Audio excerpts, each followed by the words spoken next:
Allez, bonne soirée. On y va mes amis.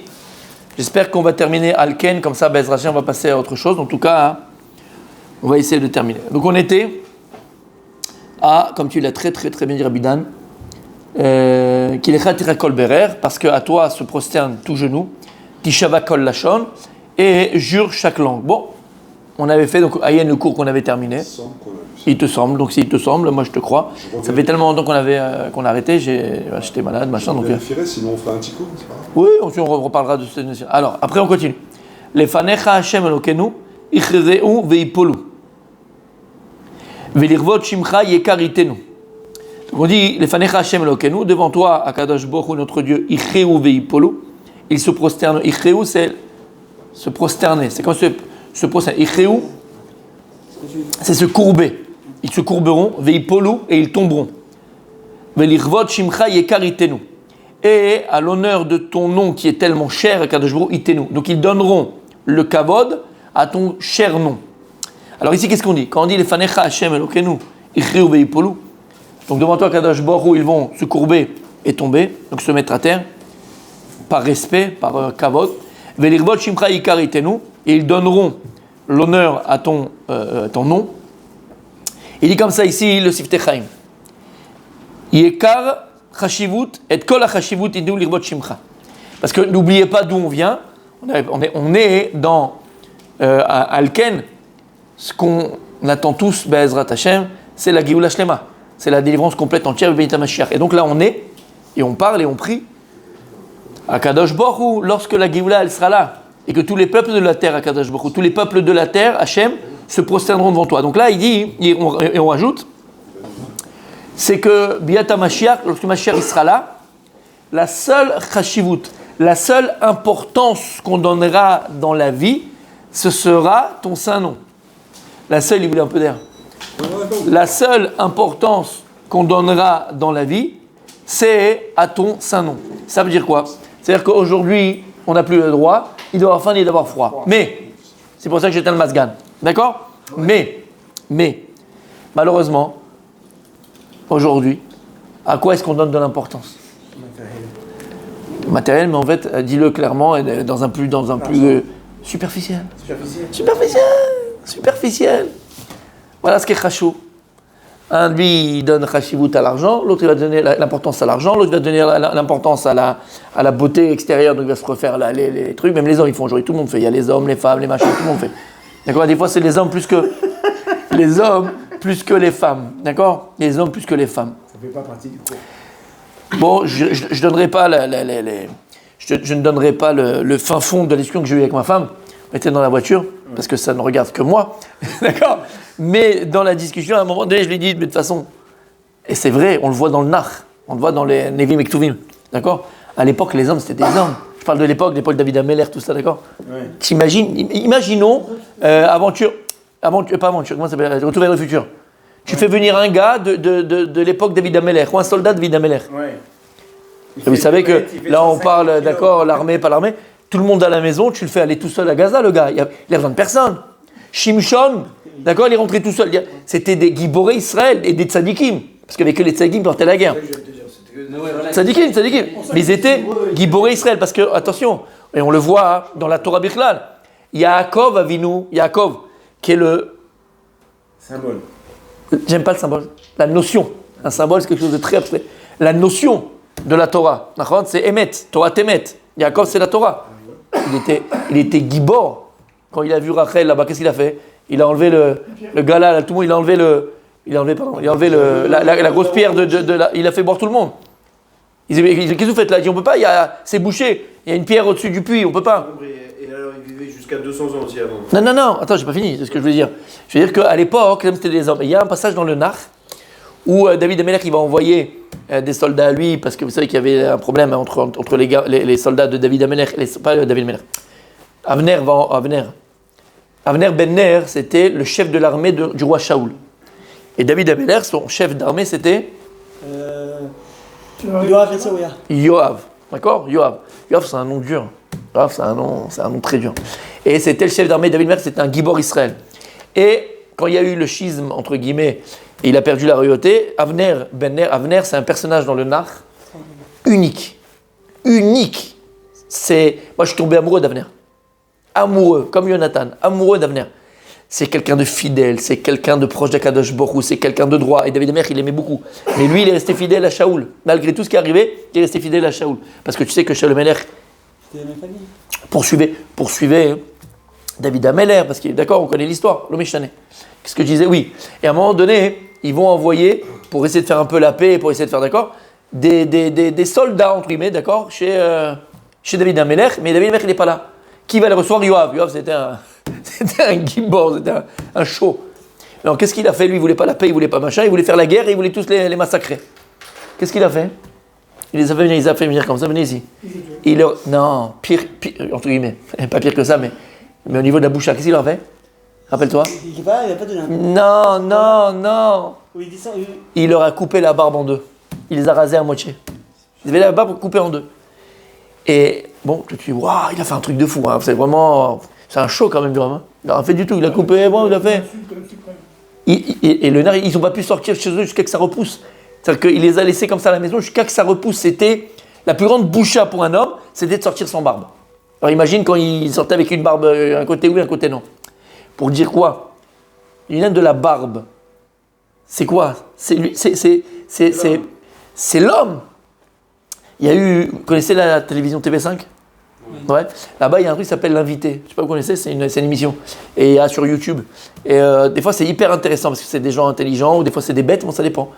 Et une fois, c'est en général des gens qui ont sorti un nouveau livre, que ce soit des scientifiques, que ce soit un philosophe, n'importe quoi. Et des fois, c'est intéressant quand c'est scientifique, machin, c'est très intéressant. Ça dépend qui, mais des fois, c'est intéressant. Ça ne dure pas longtemps, c'est 10 minutes, 12 minutes, un quart d'heure maximum. Et là-bas, dans cette émission, sur TV5, il a invité une dame, une femme, une chercheuse, très connue en France, bon bref, machin, elle a fait un livre. Et dans son livre, c'était quoi le chidouche de son livre? C'est qu'après 20 ans, 30 ans de recherche et de... D'accord? Et elle a montré le lien qu'il y avait aujourd'hui entre le fait que, par exemple, vous savez que les spermatozoïdes dans l'homme, on a perdu 50%. 50% de spermatozoïdes. Mais non, c'est quoi les spermatozoïdes? C'est quoi le zérat de l'homme? C'est koar chez l'homme. D'accord? C'est la foudre. C'est la foudre, c'est le koar. Donc, en te disant qu'on a perdu 50%, c'est déjà que tu comprends que déjà, on n'est plus au niveau de koar comme c'était. Maintenant, il y a de plus en plus d'hommes stériles. De plus en plus. Elle le montre, c'est des données. Hein. Et de plus en plus d'hommes imberbes. Et tout ça, en fait, c'est cachour, tout ça est lié. Parce que les poils, c'est la force. La stérilité, donc c'est les spermatozoïdes. Donc ça, c'est cachot. Et elle, les recherches étaient sur quoi? Basées sur ce qu'on mange. Oui, sur ce qu'on mange. Bien sûr. Elle a prouvé, elle montre, d'accord? Que depuis qu'il y a eu les conserves comme ça, les trucs comme ça, les machins, les gâteaux, tout ce que tu veux, ils mettent des produits. Et elle te dit, hein, quel produit, quel machin qu'il faudra enlever, machin. Et ça stérilisait les hommes, sans le vouloir, hein, ça n'était pas fait exprès. Mais Tarles, voilà ce que ça a amené. Et elle explique quelque chose, elle a un chapitre dans son livre, elle explique qu'on a involontairement féminisé les hommes. Féminiser les hommes. Volontairement. Je ne sais pas, je ne rentre pas dans les trucs, d'accord? Mais d'accord, c'est pour l'argent qu'ils font pour le business. Mais je ne veux pas entrer dans ça. Non, je ne veux pas entrer dans ça. Juste pour qu'on dise, voilà. Et je dis, non, les hommes à l'époque, c'était des hommes. Les hommes à l'époque, c'était des hommes. T'as Mévin. Une fois, je te dis, je ne te dirai pas de nom parce qu'ils vont peut-être se reconnaître. En tout cas, j'étais quelque part, bref, et tout ça, quelqu'un de proche et tout. Il est venu de France. Et j'arrive dans sa chambre. Et je vois, non, pas du tout. Je vois sur le truc un caleçon rose. Ouais. C'est joli. Voilà. On arrive à ça, tu comprends? Caleçon rose. Alors, je dis pas, ouais, ça fait rose, c'est pour les filles, bleu pour les garçons. Mais je veux dire, bon, d'accord, ce que je dis, c'est pas un chidouche. L'état d'esprit, voilà, l'état d'esprit. Aujourd'hui, les gars, ils se rasent les poils. À l'époque, les poils, c'était un signe de voix, de virilité. Je vous dis, mec, ils se font la totale. Même en bas, la brésilienne. Bon, ça, c'est autre chose. Non, khatan. Ça, c'est pour donner l'impression qu'elle est plus grosse. Faut que tu saches. C'est psychologique. Bémet. Et la brésilienne? Si, c'est enregistré. Je connais pas. D'accord? Oui, mais t'es là, mon Danou. D'accord? C'est connu. C'est connu. C'est pour ça que les mecs qui se rasent, c'est donner l'impression que ça fait plus gros. Parce que quand il y a les poils, ça la cache. Mais quand il n'y a pas de poils, bon bref, c'est pas un cours de mardi soir sur les trucs, d'accord. Mais pourquoi on arrive à ça? C'est ça la question. Comment on arrive toujours à la même chose, hein? Alors, C'est pas possible. Non. le cours de ce soir. Donc, le cours de ce soir, messieurs. Donc, ce que je disais, voilà, je disais à ma femme, les hommes d'aujourd'hui, c'est plus les hommes de l'époque, Rabibi, en malasot. Les femmes aussi, Le monde, c'est pas les mais vada, bon là, en l'occurrence, on parlait des hommes. Mais, d'accord. Non, mais c'est vrai, mais la femme est restée quand même malgré tout femme. Les hommes, c'est des. Voilà, on a compris, d'accord, on a compris. Donc, pourquoi je disais ça? Donc, oui, parce que chacun donne Hashivut à ce qu'il veut. Aujourd'hui, un il donne l'importance à l'argent, un il donne l'importance au corps, et c'est le culte du corps. Quand tu vois les Marseillais à Marseille et les trucs en Thaïlande là-bas, là, quand toutes les réalités, elles sont gonflées à bloc, elles ont mis trucs derrière, elles ont mis les machins ici. C'est chacun où il donne sa chashivut. Malheureusement, la seule chashivut, la seule importance qu'on doit donner et à qui on doit le donner, c'est à Kadosh Borou, Melech Malchei Amlachim. Et c'est ça qu'on dit, les fanecha. Qu'est-ce qu'on dit? Elle ne peut pas se faire belle pour son homme. J'ai pas compris quoi? Une femme, elle ne peut pas se faire belle pour son mari. Max. J'aime pas ce que tu viens de dire. Qu'est-ce que tu viens de dire? Non, répète. Une femme, elle peut pas, elle doit. Elle doit se faire belle pour son mari. Donc ça passe par de l'esthétique, ça passe par du physique. C'est une femme. Une femme, c'est sa vie, ça. Non, mais là, Je parlais des hommes. des autres femmes. Oui, non, à refaire son dudu, à refaire ses seins. Je parle de plastique. Je parle pas de la beauté normale, naturelle. Et Vada, comment se faire? Et si c'est un problème de Jean-Levaille? Ça, c'est les cas pratiques, machin. Je te parle de manière générale. Non, vrai gars. Oui, Aujourd'hui, je veux pas parler de. tu vois. Mais Vadaï. Je veux pas entrer dans les cas pratiques, d'accord? Je ne parle pas dans ça. Ah non, les gars, Non, c'est un cas des cas individuels. Je te parle en manière générale. c'est un cas de. c'est aujourd'hui. Parce que c'est ce qu'on voit à la télé, c'est ce qu'on nous fait vendre. Et après, Le problème, mais c'est un vrai cas. bien sûr que c'est un vrai cas, bien sûr, et c'est un vrai problème. Avant quand t'étais Mais Vadaï. quand Mais t'étais Vadaï. à l'époque de je sais pas qui, ils voyaient pas ce qui se passait ailleurs. Non, il y Ils avait pas. voyaient les 10 femmes qu'il y avait autour de lui. D'accord. Aujourd'hui, n'importe qui voit les millions de femmes que t'as. Et si c'est que ça, c'est encore on a gagné.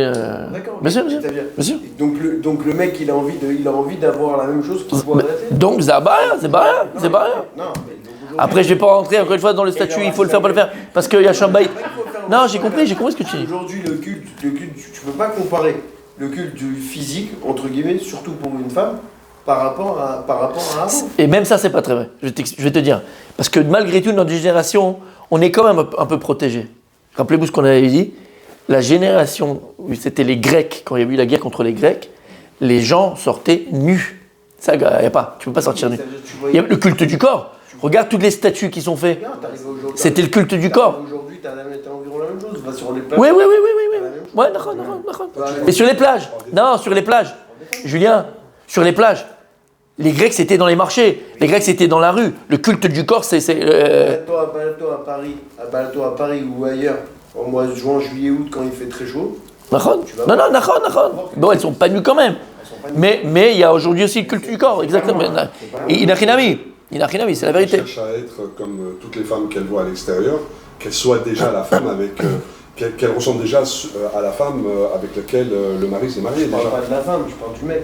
Moi, tu parlais de la femme. Non, mais là, il dit parce que le mari, il désire, mais vadaï. Il voit des trucs de fou à la machin, il a à côté de lui tout qui tombe, il va pas vouloir.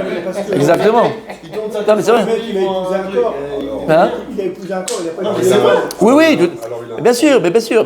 Mais c'est notre génération, mon sadique. Parce que toi, t'as encore une. Sadique, génération. c'est notre génération. Tu confonds avec- Aval, il dit ici, écoutez bien. Les fanecha Hashem lokenu ikriu ve'ipolu. Bilivot shimcha yikar itenu. Aval, c'est ce qu'on dit dans la tfila dans le Ken.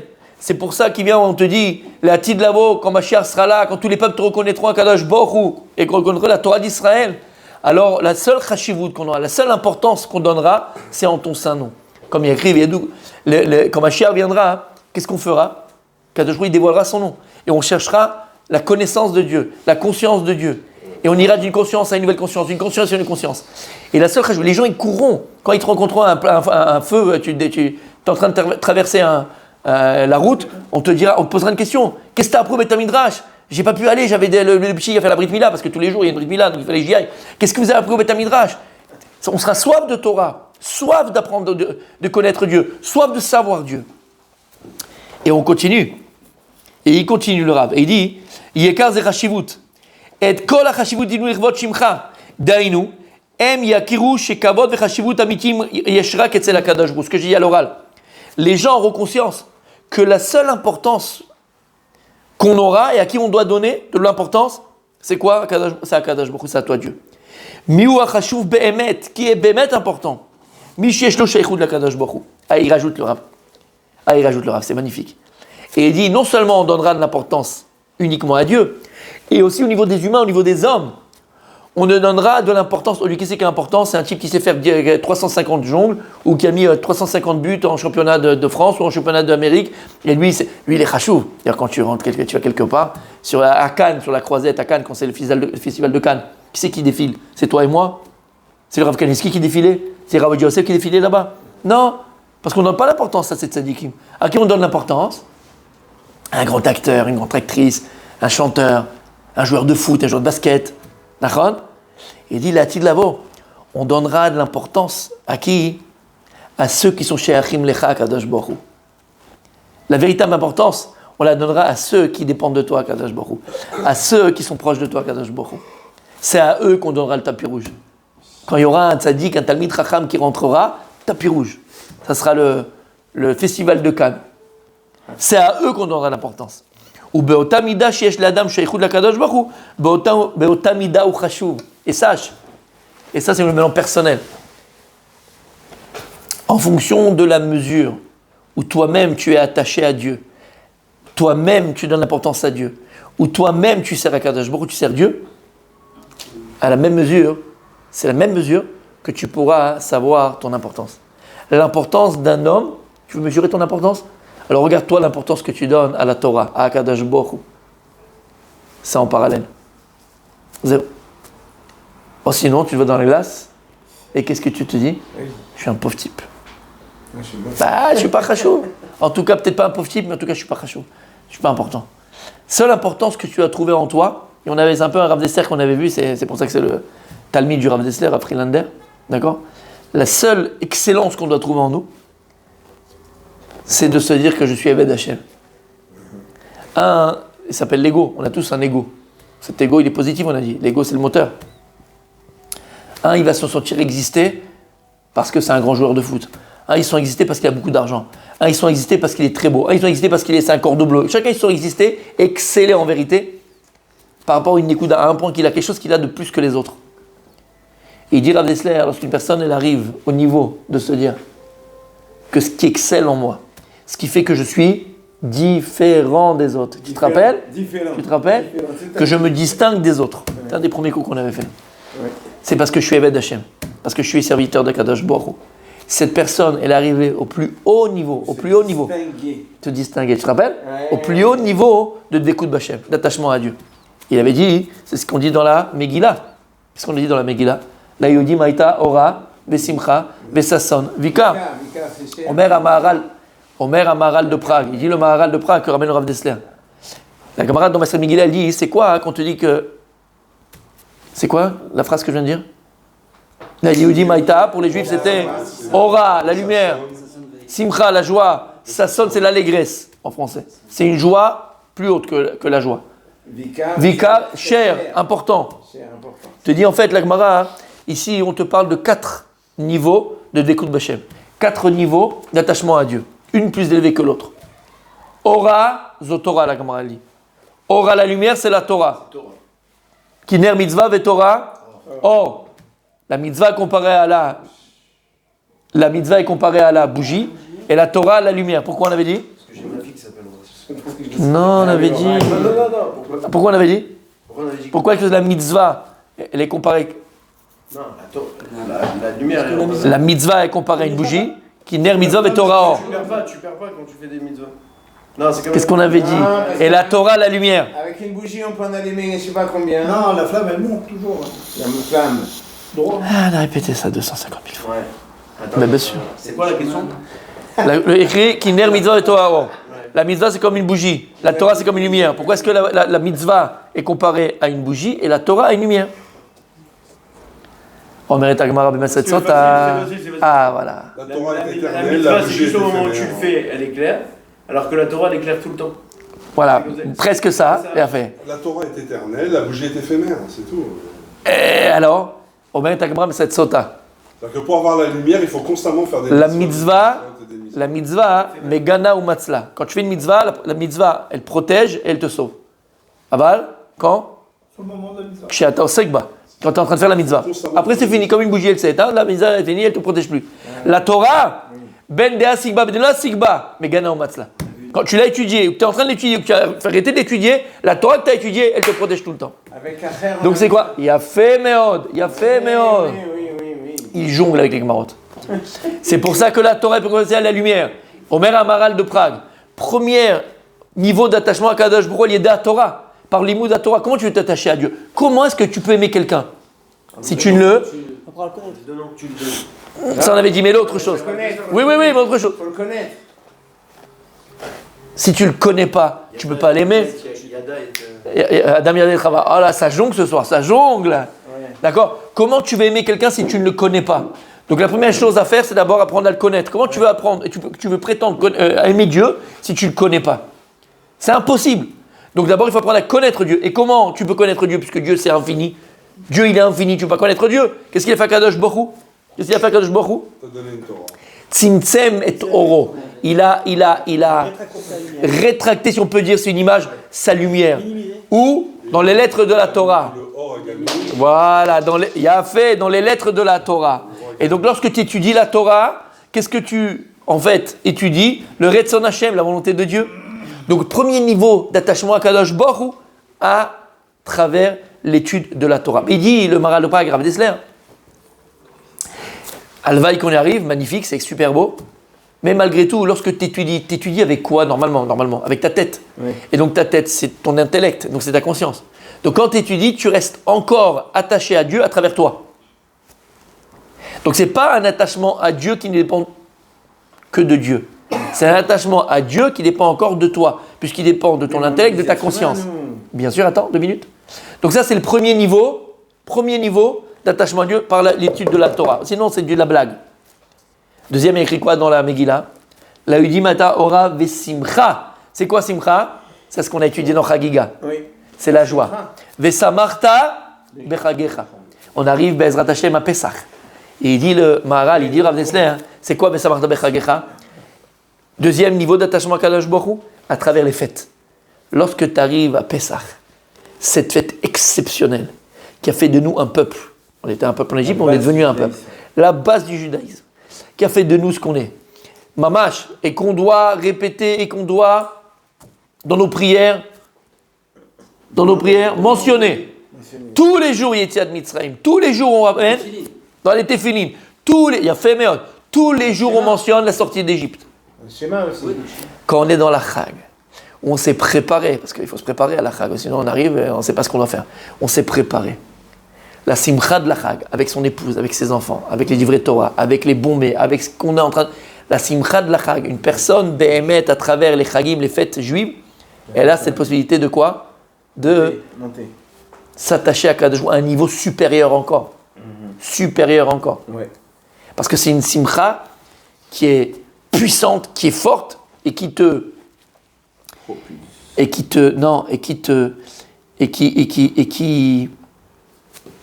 Comment on dit Que dirais-tu? Mais la Véotra.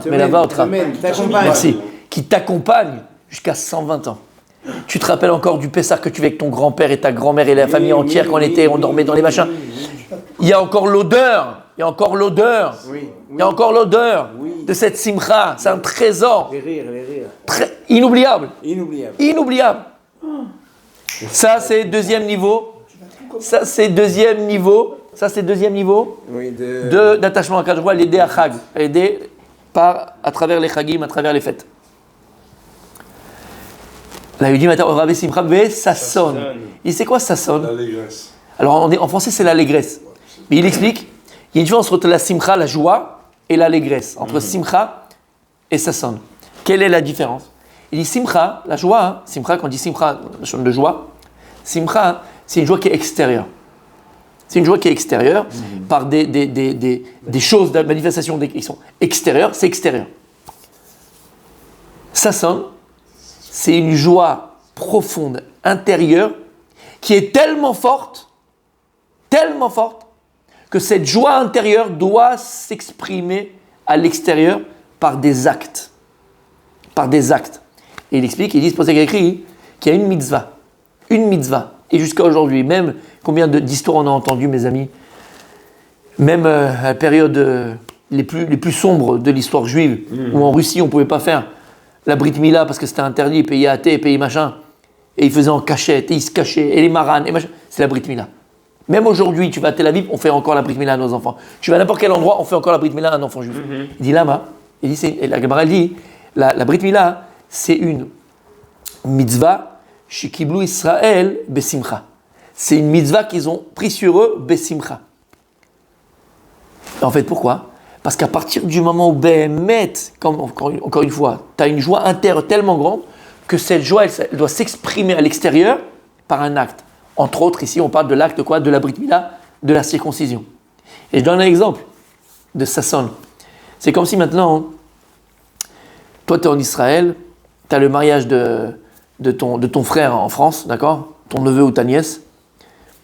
Tu prends les billets, tu as préparé le costume, tout est beau, tout est gentil, tout est magnifique.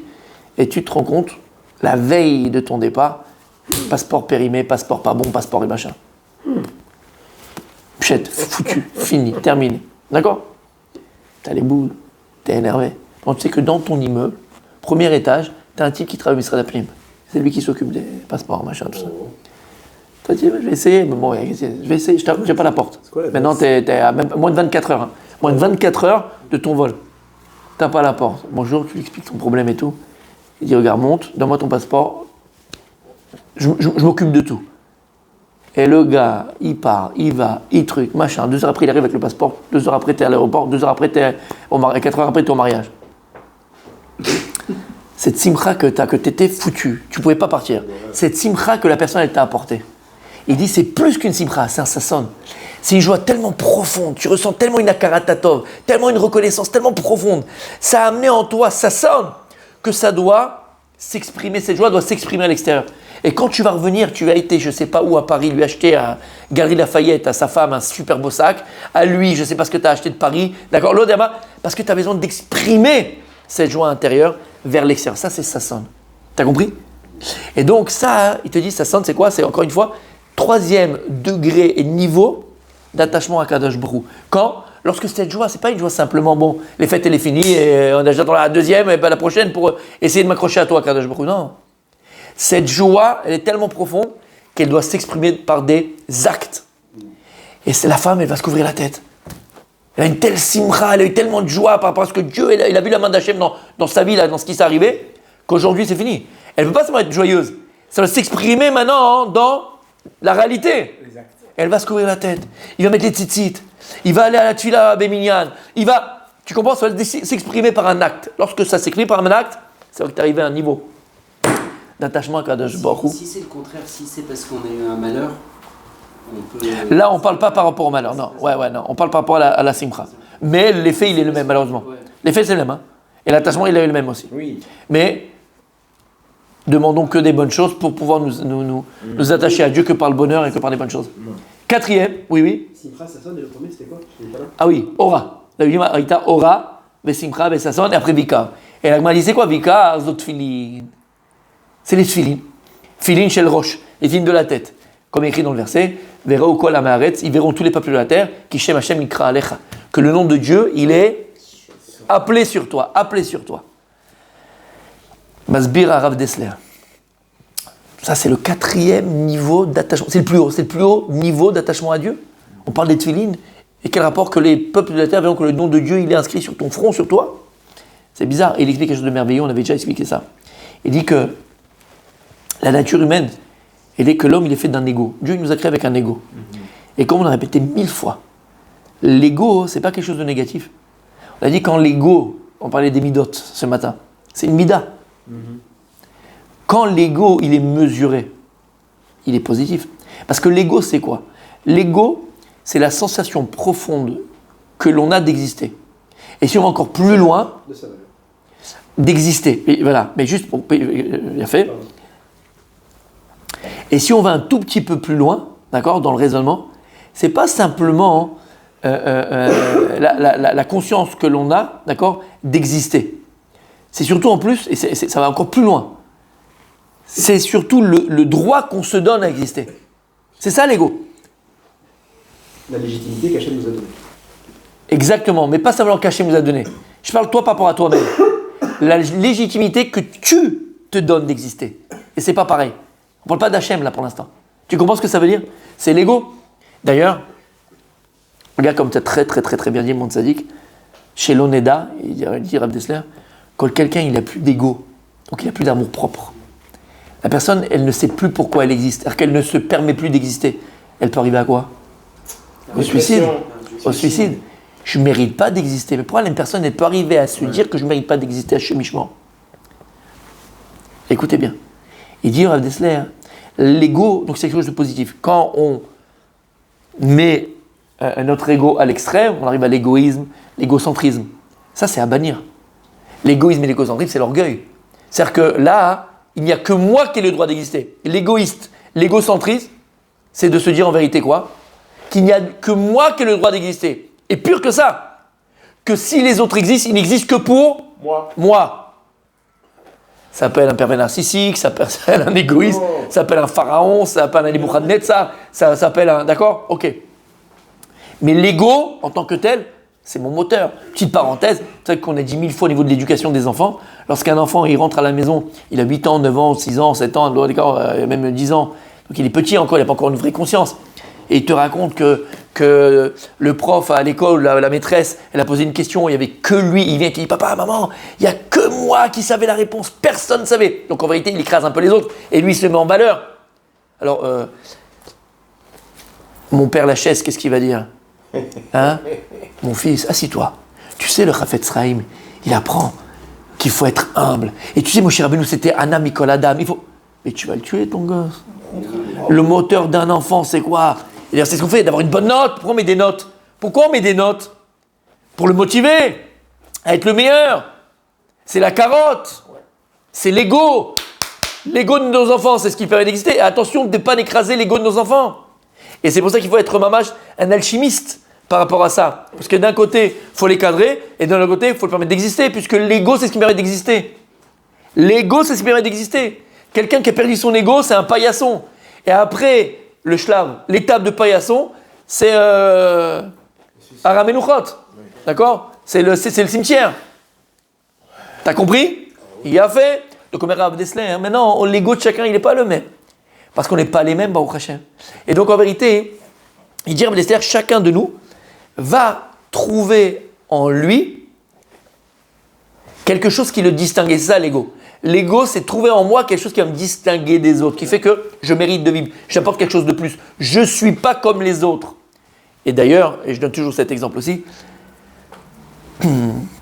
lorsque on a rencontré notre moitié, que ce soit un homme ou que ce soit une femme, d'accord? Nous, en l'occurrence, nos femmes, oui, j'ai compris ce que tu veux dire par là. D'accord? Ouais, mais je vois tes yeux et je te connais. Ok? En général, la chose la plus importante au départ, quand on a cette relation, et la plus importante, c'est quoi? C'est qu'on désire profondément qu'elle nous regarde de manière différente que tous les autres hommes. Et elle, qu'est-ce qu'elle désire? Que son futur mari, que son fiancé, la regarde avec un regard unique. Et qu'à ses yeux, elle est unique, elle n'est pas comme les autres. Et ça, c'est dit, le Rav Dessler, c'est quelque chose d'humain. C'est la nature humaine comme ça. On a un besoin de se distinguer, de se dire, je ne suis pas comme les autres. Maintenant, le je ne suis pas comme les autres, cette distinction, elle va être propre à chacun. Comme j'ai dit tout à l'heure, un va se distinguer parce que Bémet, il est très beau, il se sent très beau. Et donc par rapport aux autres, voilà, c'est son ego, il donne l'essence à son ego par rapport à sa beauté. T'as compris? Un, ça va être parce que c'est, comme j'ai dit, un cordeau bleu. Tu vas arriver chez lui, te faire un plat en 2 minutes, un truc de fou, d'accord? Steak au poivre avec machin, il fait un truc de fou. Et lui, il va alimenter son ego par le fait qu'il excelle et qu'il se distingue dans la cuisine. L'autre, ça va être parce que c'est un joueur de foot, il méritait le dimanche avec les copains, il jongle, il fait machin, tu te demandes d'ailleurs pourquoi il n'est pas à Clairefontaine, bon, il n'a pas pu, d'accord, il s'est cassé juste le tibia un jour et puis il a sa foutu en l'air, mais c'est un tueur, c'est un monstre sur le terrain. Il va alimenter son ego par le fait que c'est un tueur au football. Je donne des exemples, il y en a des milliards. C'est clair? C'est bon? Ok. Si on a compris ce principe, il dit Rav Dessler, la nature humaine.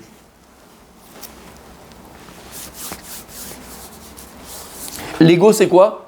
C'est se sentir exister. D'accord? Ok. Maintenant, Akadosh Baruch Hu,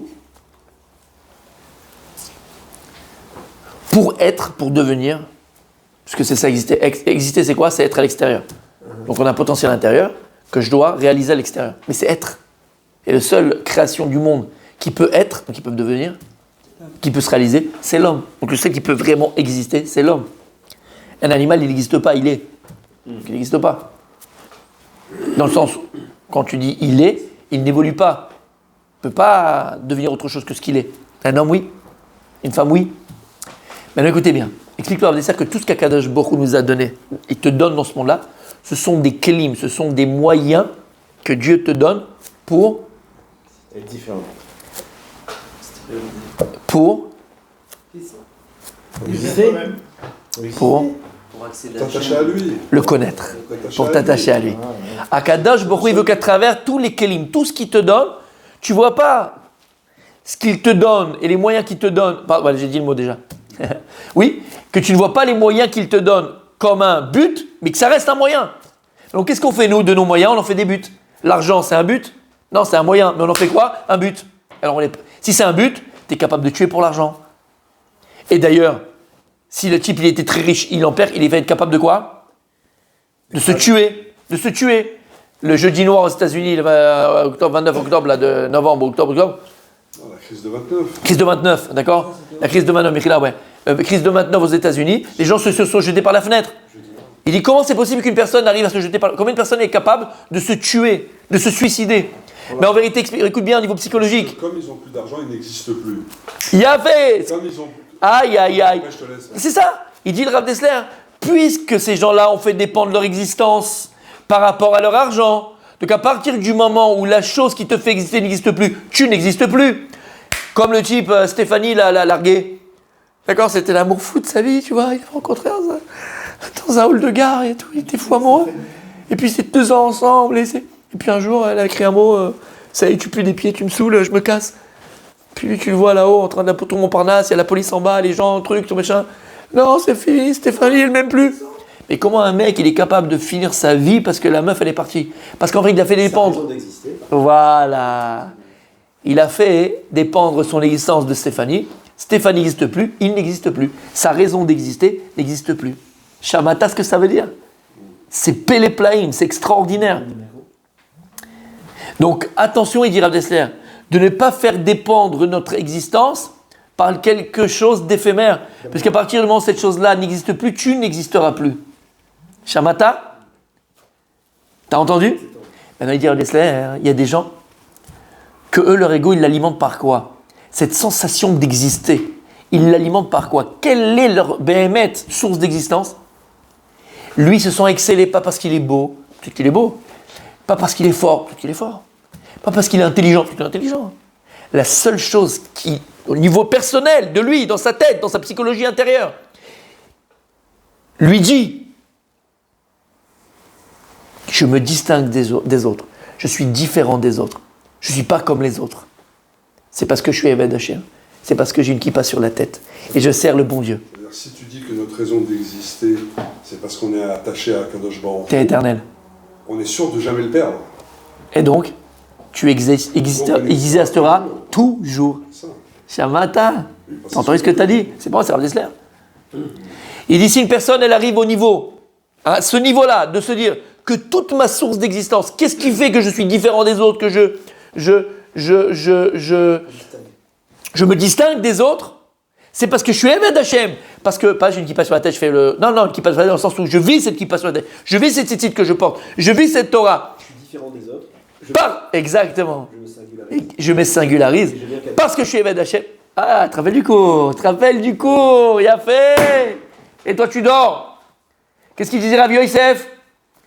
Rabbi Yosef dans la Gemara, dans Psachim, tous les Shavuot, on l'a fait ensemble, la Laura, je l'ai dit 1000 fois. Tous les Shavuot, avant Shavuot, il disait à sa femme, chérie, prépare-moi un jeune agneau, pas plus vieux que 3 ans.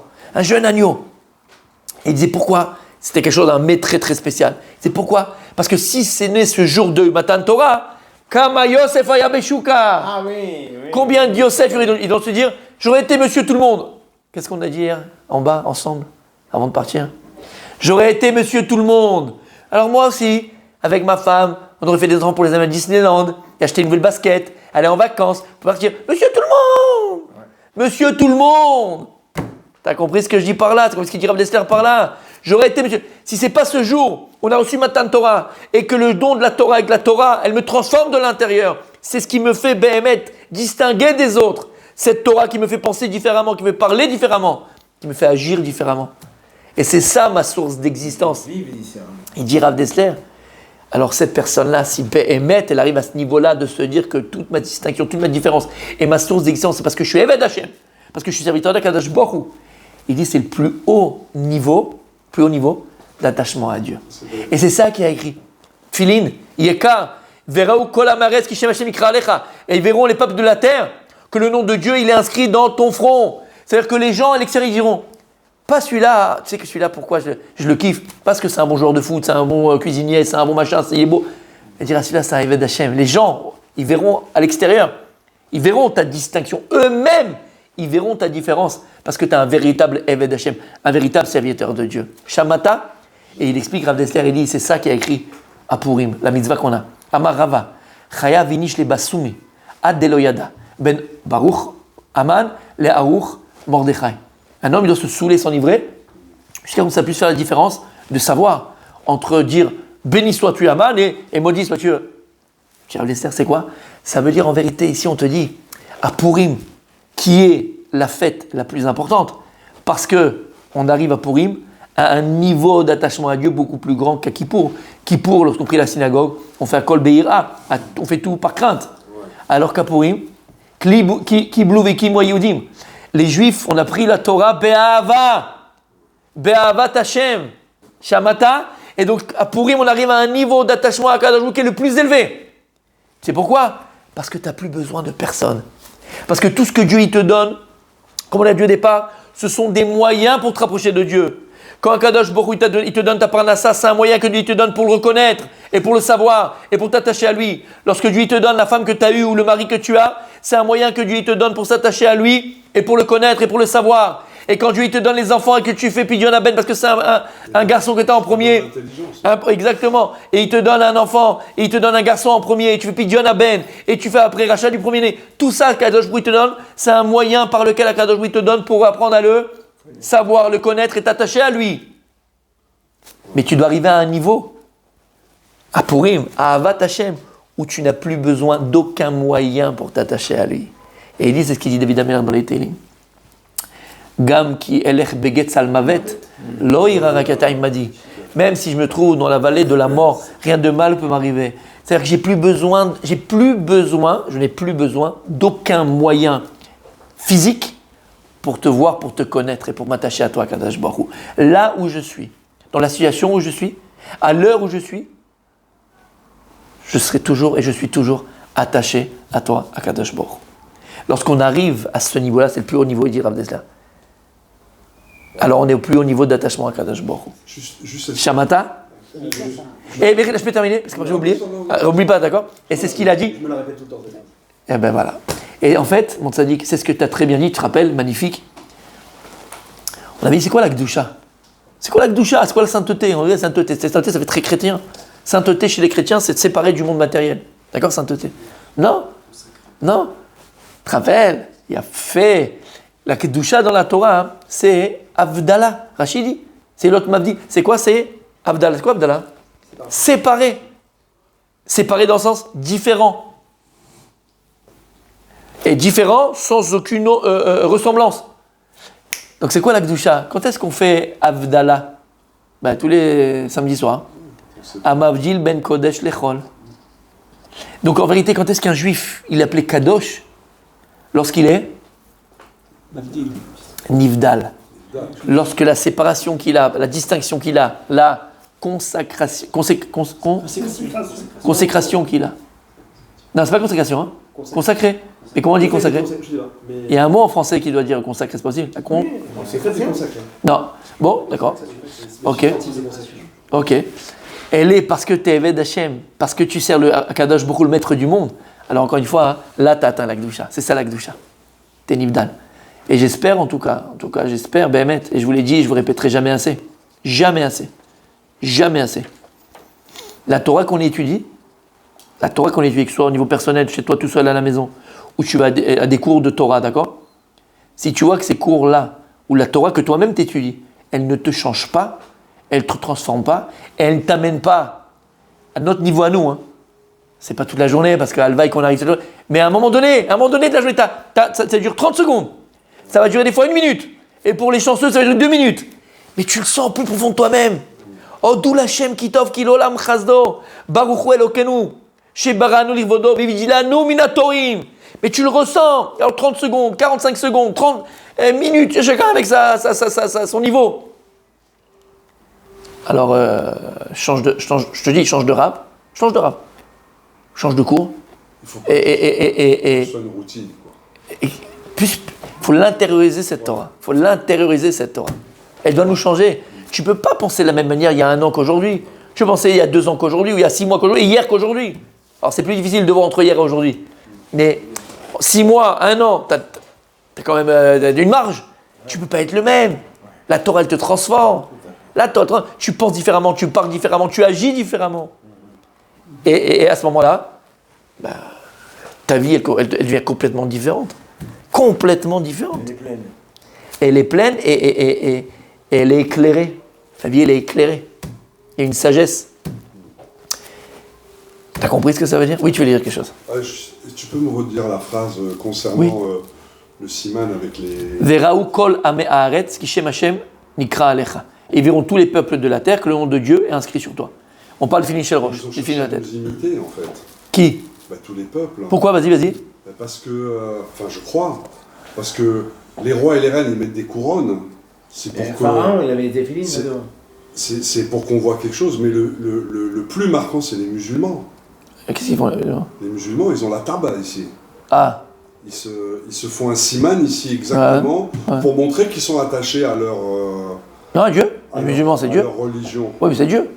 Ils ont le même Dieu avec les musulmans. Comme normalement, ça vient du fait que comme ils prient, ils doivent se... En fait, c'est pour montrer que, à force de prier, je me cogne la tête, etc. Mais depuis petit, ils les apprennent, les machins, surtout chez les chiites. Ouais, sûrement. Ah oui, c'est parce que c'est là qu'on voit là. Et la neshama, elle est au-dessus de la tête. La tête, c'est Keter, c'est les 3. Toute la journée, ils veulent qu'on voit qu'ils sont croyants, etc., etc. Nous aussi, toute la journée. Parce que les filles, normalement, on devait les mettre toute la journée. Mais comme les générations, elles ont... Ces peuples-là... Mais ils sont tout près de chez nous, bien sûr. Bien sûr. Et ces peuples-là, en fait, ils viennent tout nous prendre, en fait. Bien sûr. Consécration. Consécration. Oui, mon Tzadik, tu veux dire quelque chose? Tout ça, c'est par rapport à quel passage? Les fanecha Hashem, Elokenu, Ichiu veipulu, veivot shimcha yekaretenu. Et ils donneront l'honneur à ton nom important. Et c'est de là qu'on est arrivé, d'accord? Par rapport à ça. T'as compris? Et donc en vérité, il dit le Ram, on termine. Kol ha'akarot hanisgavot ha'elu beichud Hashem varar veshiltun babria, lo yurak akarat besechel balev. Il dit que quand Mashiach nous viendra, l'humanité arrivera, Behemet, à une compréhension, une reconnaissance, non seulement intellectuelle, mais aussi émotionnelle. Quand on parle du cœur, c'est émotionnel. Que Akadosh Baruch Hu, Melech Malchei Amlachim, toutes les forces sont à lui, toute la force et toute la chashivut, toute l'importance, c'est la seule importance à qui on doit donner, c'est à toi Dieu. Donc ça sera non seulement une akara, comment on dit akara? Je l'ai dit. Une reconnaissance, une reconnaissance. Une reconnaissance intellectuelle et émotionnelle. Et là, il va tout gamme et massim. Il dit, mais pas simplement intellectuel, émotionnel, mais encore une fois, comme on l'a très très bien, Baruch Hashem Min Hashamayim, on l'a bien expliqué, ça devra aussi se dévoiler, ça devra aussi se comment on dit l'idbatot en français? Hein? Non. C'est concrétisé? Non. Ouais. C'est quoi le cas racine? C'est dans le sens dévoiler, c'est comme les galottes. Mais ça insinue le développement, c'est pareil, d'accord? Il faut aussi se dévoiler, se montrer à travers, d'accord, les actes. Et ça, c'est le plus important, messieurs. C'est les actes. Parce que tu peux aller à des cours de philosophie chinois, thaïlandais, tibétain, français, ce que tu veux. Et tu peux venir aussi à des cours de philosophie juive. Une fois, j'étais dans un endroit, j'ai failli exploser, quelqu'un qui m'a arrêté comme ça. Parce que c'était dans la synagogue de son beau-père. J'ai failli péter un câble, et je me suis retenu. Encore les beaux-pères. Ouais, non, c'est son beau-père, donc j'ai pas voulu faire une choix. Il y avait un comme ça qui a fait un Dvar Torah, c'était un vendredi soir. Il commence le Dvar Torah comme ça. Alors, parachat de la semaine, tatati tatata. Alors, comme vous savez... Dans la synagogue. La synagogue, oui, j'étais. Le philosophe Maïmonide... Oh, punaise. Ah, je vais me le faire, lui, je vais me le faire. Le philosophe Maïmonide. Bon, ça fait bien. Il se croyait, tu sais, sur France 2, là, le dimanche matin avec... Bref, d'accord. Il se croyait là-bas, le mec. D'accord, c'est Bémassim. La Torah, c'est pas seulement une pensée, ça doit, comme on a expliqué, ça sonne. Cette joie profonde, elle doit entraîner en toi l'expression au niveau de l'acte. Rendre cette joie à Kadosh Baruch Hu. Comment je vais la rendre à Kadosh Baruch Hu, Rabbi Moshe? Quand je pense à l'importance du Birkat Kohanim, et quand je sais qu'on m'attend au Birkat Kohanim, quand je sais qu'il y a toute une Kehila qui est là et qui a soif de Birkat Kohanim. Si je savais l'importance de Birkat Kohanim. Et on est là, bredouille. Si le jardinage est plante. Oui, peut-être qu'à un moment donné, on doit se servir des outils d'Akadosh Baruch Hu pour faire venir les Kohanim. S'il a inventé l'argent, c'est que ça doit servir à quelque chose. Le deuxième Beth Amikdash, il a été détruit à cause de ça. À cause du Shochad. À cause du Shochad, ils voulaient de l'argent, ils ne venaient pas, on les payait. Là, je te dis, ils ont leurs cadeaux. On leur donnait les korbanot, on leur donnait les masrot, on leur donnait... Mais on ne paye pas pour une bracha. Je vais te payer pour bénir mon peuple. Oui. Ce Cohen-là, je ne veux pas, moi, ici. Je ne veux pas qu'il me bénisse, moi. Je ne veux pas qu'il me bénisse, ce Cohen. Je veux pas qu'il me bénisse, c'est Shochad. Ça, c'est pour ça que pour une étudier, je suis prêt à le payer, mais pas pour une phase de bracha de Birkat Kohanim. Chaver, je le paye, mais pas pour être Kohanim. Tu sais pourquoi? Eh ben, j'espère bien. Il me permet de faire. Attends, le premier qui gagne, c'est qui? Il a écrit au sujet, attendez ici un bal coré. Rappelle-moi le pasouk, lorsque Akadosh il fait la bracha, il fait la bénédiction à Abraham Avinu. Il lui dit... Tu pourras bénir. Non. Mevarechecha. Avarechecha. Non, pardon. Avarechecha, mevarechecha. Il dit, je bénirai celui qui te bénit. Oui. Et quand il parle de la malédiction, il dit, quoi? Maudit, c'est celui qui... Non, celui qui te bénit. Celui qui te maudit, il sera maudit. Pourquoi tu as inversé? Pourquoi dans la malédiction tu dis, je bénis celui qui va te bénir? Mais t'as pas dit ça dans la malédiction. Il dit le Kliyakar, écoute bien.